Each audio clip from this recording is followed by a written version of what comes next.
حياة ثم عجز ثم كسر. بے خاص کر د ځوانۍ عبادت دا رب العالمین ته ډیر مطلوب دی. اکثر من کې نقصان دا دی ځوانۍ کې موږ پروا نه کوو الکه وایي ځواني ده، بلکې هغه عبادت چې په ځوانۍ کې وشي او د بوډاوالي کې ډیر فرق وي. د دې وجې نه دا مهمه خبره واورئ، هغه انسان چې په ځوانۍ کې د الله عبادت نه کوي په بوډاوالي کې الله توفیق نه ورکوي، په بوډاوالي کې هم بیا بلمازئ او نه به کوي نیک عمل ته به توفیق نه وي. لیکن کله چې په ځوانۍ کې د الله عبادت شروع کو په آخر وخت کې به بیا د الله عبادت کوي. د دې وجې نه حدیث کې راغلی دي یو څو کسان دي چې د الله جل جلاله د عرش د سوري لاندې به ایو پکې دا دی شاب نشأ فی عبادت الله، هغه ځوان چې خپله ځواني د الله په عبادت کې تېره کړه.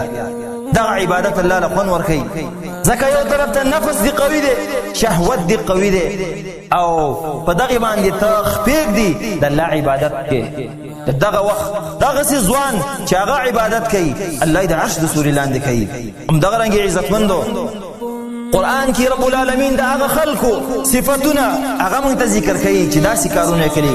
اصحاب کهف دا قصه به تاسو بار بار اورېدلې، اووه کسانو ځوانانو د الله د دین دپاره غیرت وکړو، د هغې دپاره سورة کهف بس ته سورت الله نازل کړو قیامته پورې مسلمانان د عبرت دپاره اوري.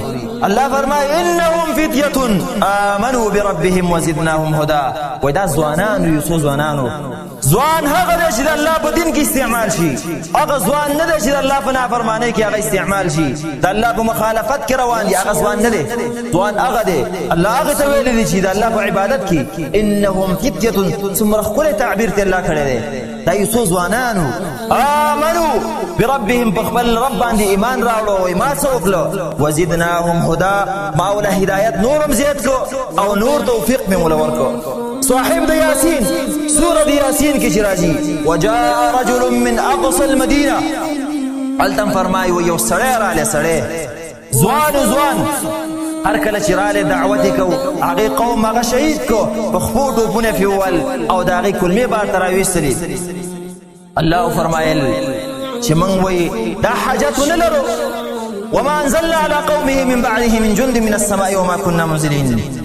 وای د خپل بنده بدل لپاره ما وایي څه لښکرې رانه وسې الا صیحة واحده، جبریل په یوه چغه ویستله او ټول پړ مخې واچول. عزتمندو همدغه رنګې موسی علیه السلام دپاره چې یو سړی د فرعون د کورنۍ نه او هغې ته د خیر خبرې ته راووته، الله دې څنګه تعبیر کړی وجاء رجل، رالی یو سړی. سړی په عربۍ کې رجل چې ویلی سي نر سړی، د هغه ځوان هغه ځواني ده، هغه نر دی چې د الله په عبادت کې خپله ځواني هغه تېره کړي. الله جل جلاله دې زموږ تندي او زموږ سټونه زموږ دا دین ته راکش کړي او په خپل دین کې دې زموږ ځوانۍ او ټول عمرونه هغه تېر کړي او د اعمالو توفیق دې راکړي او تر قیامته پورې د مرګه پورې په اسلام کې موږ وساتي. هذا وبالله تعالی التوفیق.